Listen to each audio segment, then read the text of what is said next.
Tonight we finish phase 2. What's up guys, my name is Ryan, welcome back to welcome to my channel if you are new here. So tonight I will be watching and reviewing Ant-Man, the next entry in our MCU rewatch journey series. This one, Ant-Man, holds a bit of a special place in my heart because I grew up in what some would consider a bit of a stricter household when it comes to what I was allowed to watch growing up. I was not allowed to watch anything PG-13 until I was actually 13. For my 13th birthday, I had a friend spend the night and he brought over his DVD copy of Ant-Man. We watched it. It was my first PG-13 movie. It was my introduction to the MCU and I thought it was just amazing. So that's why this film means a little bit to me. I think it's just a fun, simple, little superhero film, so I always just enjoy going back and rewatching Ant-Man. But without further ado, enough of me doing this intro, I'm just gonna watch the film and I'll see y'all after and give my review. Okay guys, it is after Ant-Man, so let's get started talking about it. Spoilers, by the way. Just another really solid entry in the MCU that introduces us to a really good new character in Scott Lang, one of my favorite characters, played by the amazing Paul Rudd once again.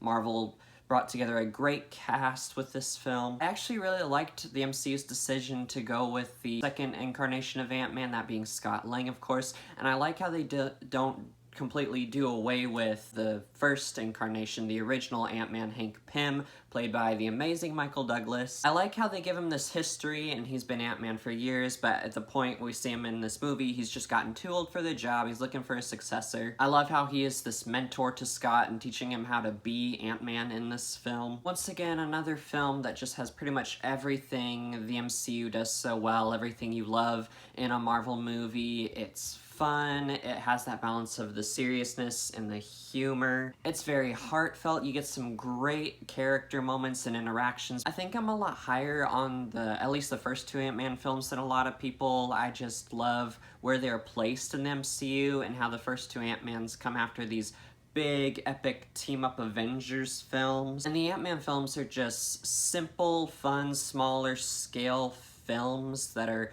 bit more contained. They're not they touch on stuff in the MCU obviously, but not as much as those big team-up films, of course. They're bringing all these characters together and focusing on a bunch of different characters' storylines. I like that they're kind of these breather films. You come off this high of watching an Avengers film, and Ant-Man I think is just such a nice breather, and it's like, okay, calm down, and they're continuing the storyline of the MCU, of course, but this is just a fun, simple watch that you can just really relax and sit back and enjoy. You don't have to think too much about it. There's not this like great complex plot going on. It's just very simple and easy to understand. I feel like it's much more intimate. Like I said, you get those really great character moments. I really love how the Ant-Man films are usually more self-contained and they're not touching on larger stuff in the MCU and they're not continuing these big important storylines. They can just focus on being a bit more simple and intimate and just go on a fun adventure. But I also do love the little references to things going on in the MCU, and I love the Falcon scene where Ant-Man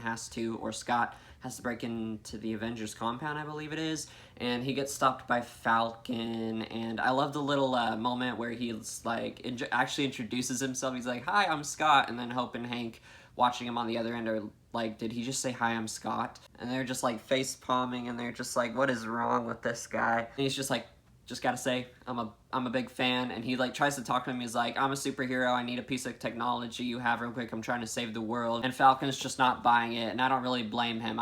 If I was in Sam's shoes, I don't think I would buy it either. But I just love those little like cameos from characters and references to the MCU. Like Hank at one scene is talking about how the Avengers like dropped a city or caused the city to fall from the sky, which of course happened in the previous film, Avengers Age of Ultron. I just love the little things they do like that, and not bringing in like the big, a bunch of characters from the MCU, but just the little references and cameos, because it makes the MCU feel like this big connected universe, and it's like nice little nods, and it makes the MCU feel like a big, larger, lived-in universe where you have all these different heroes with their own adventures and lives and things going on.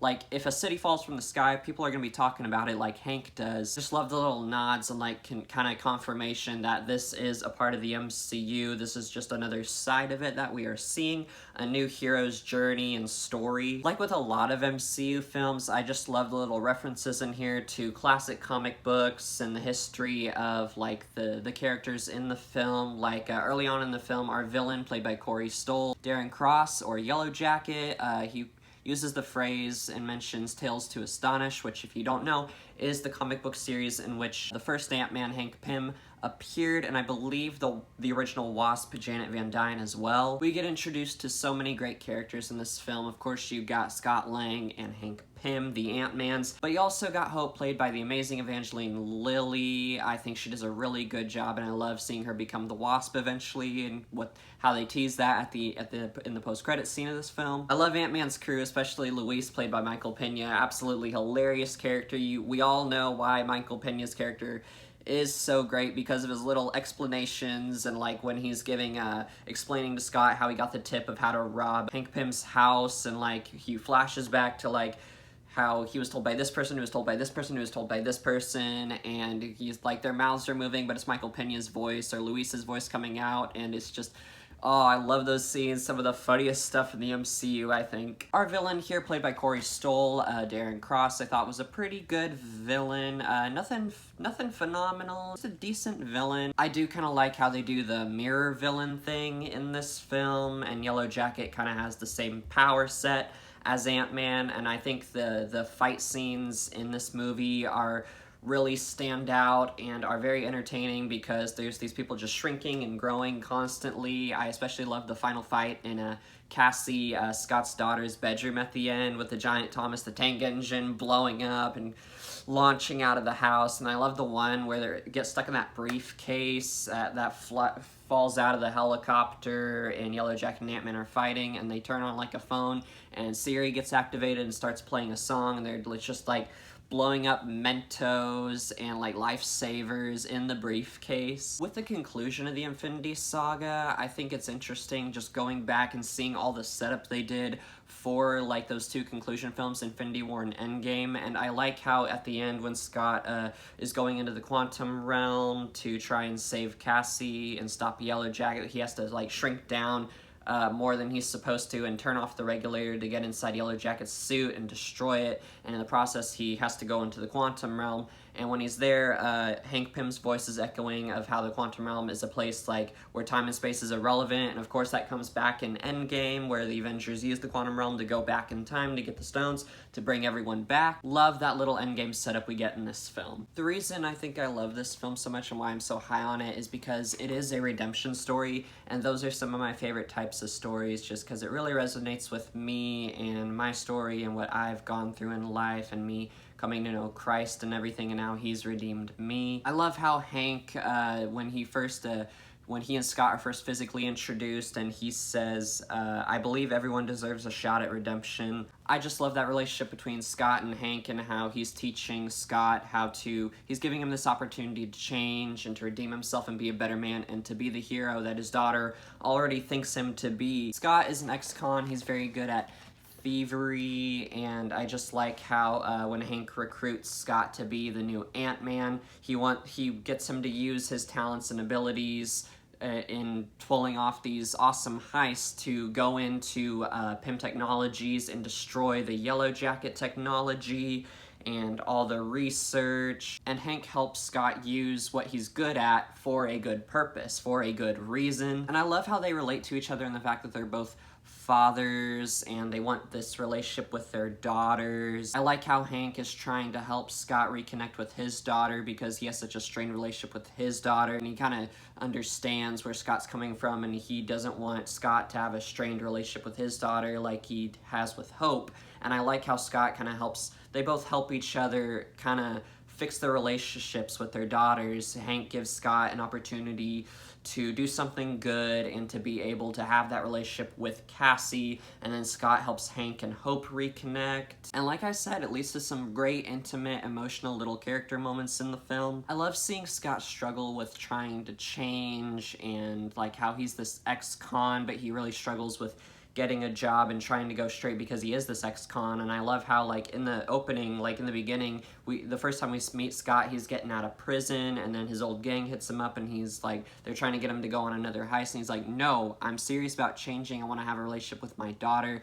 I'm gonna go straight. So he tries to get a job, but of course it's not easy for ex-cons, and it starts getting really hard for him, and he eventually decides to go on a heist to steal the Ant-Man suit. But I love that moment when Hank's talking to Scott, and he says, the moment things get hard, you turn right back to crime. And that reminded me of some scripture. Ephesians 4:22 through 24 says that you put off concerning your former conduct the old man which grows corrupt according to the deceitful lusts, and be renewed in the spirit of your mind, and that you put on the new man, which was created according to God in true righteousness and holiness. I love how when Scott gets out of prison, he really does try to go straight and be a better man for his daughter, but things get tough, and he falls back into the old man and his old familiar, easier ways. There's multiple passages in the Bible that talk about like how Christ made us a new creation. We have to put on the new man every day, and we have to daily die to ourselves and take up our cross and put on the new man. And it just reminds me of how sometimes as Christians, you know, it's very easy to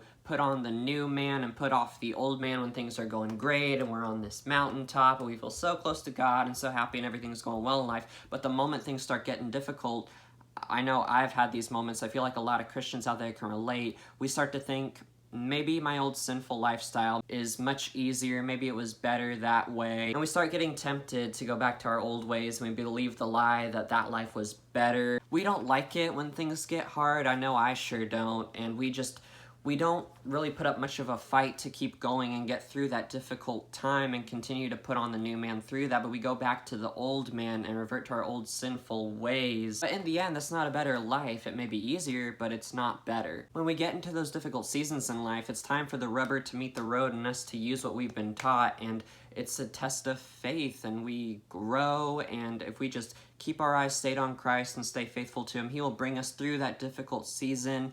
And I love that moment in the car when Scott and Hope are talking. And, you know, up to this point, Scott has been having trouble learning this Ant-Man stuff, learning how to communicate with the ants and get them to listen and do what he wants. But when I like when Hope brings up Cassie, and she's like, you have to clear your mind and focus on something. And she's like, focus on Cassie. And the moment he's able to focus on Cassie, remember why he is doing this, because of his love for her, he's able to finally focus and start mastering being Ant-Man, and is able to communicate with the ants and get them to do what he wants them to do. He makes them flip that coin in the car, as we see. Once he thinks about Cassie and he keeps his mind focused and stayed on that, he is able to better, much easier, put off the old man and put on the new man and try to be better. And when we hit those hard times in life, we just have to keep our focus on God, root ourselves in the truth, stay in His Word, remind ourselves that even though it feels like we're not as close to God, He is there, He is with us, and we need to stay close to Him. And those difficult times are kind of a proof of love. I mean, like, it's so easy to stay faithful to and love someone during easy, happy times in life, but it's kind of difficult to love people when they get into these difficult times in life. But when you get into those difficult times in life, like when we feel God is distant from us and like life is hard, just because life is hard does not mean God doesn't love us anymore. Those difficult times are a chance to grow in our faith and to show that we actually do love God, and it's not just because He makes us feel good or anything. We love Him no matter what, and He loves us no matter what. If we just keep our focus on God and remind ourselves that He loves us, and remind ourselves how great He is, and we focus on our love for God, like how Scott focuses on his love for Cassie and reminds himself why he is doing this, we will get through those hard times. And I think it gets a little bit easier to put on the new man and to put off the old one. That was just some scripture and a little bit of a biblical picture this film reminded me of. Ant-Man, just a really solid, simple, fun MCU film that, like I said in the intro, holds a little bit of a special place in my heart. And with that, I think that's all my thoughts on Ant-Man. I think I'd give it probably an 8 out of 10. It's a pretty dang good one. But thank y'all so much for watching this video. Let me know in the comments what you think of Ant-Man down below. Would love to have a conversation with y'all and talk about this film. Like, comment, share, and subscribe if you enjoy my content. Help me put more God-honoring Christian content out there in the world. Subscribe right over here. And if you want to check out my previous MCU for MCU review for Avengers Age of Ultron, click this video right here, and then right here is a playlist of all my MCU videos. If you're new here, you can catch up with me and watch all my previous MCU reviews up to this point, and you can continue with me on this journey to watch and review all the Marvel movies, culminating in a ranking of all the films when I'm done. And with that, hope y'all have a blessed one, guys. I'll see y'all in the next video.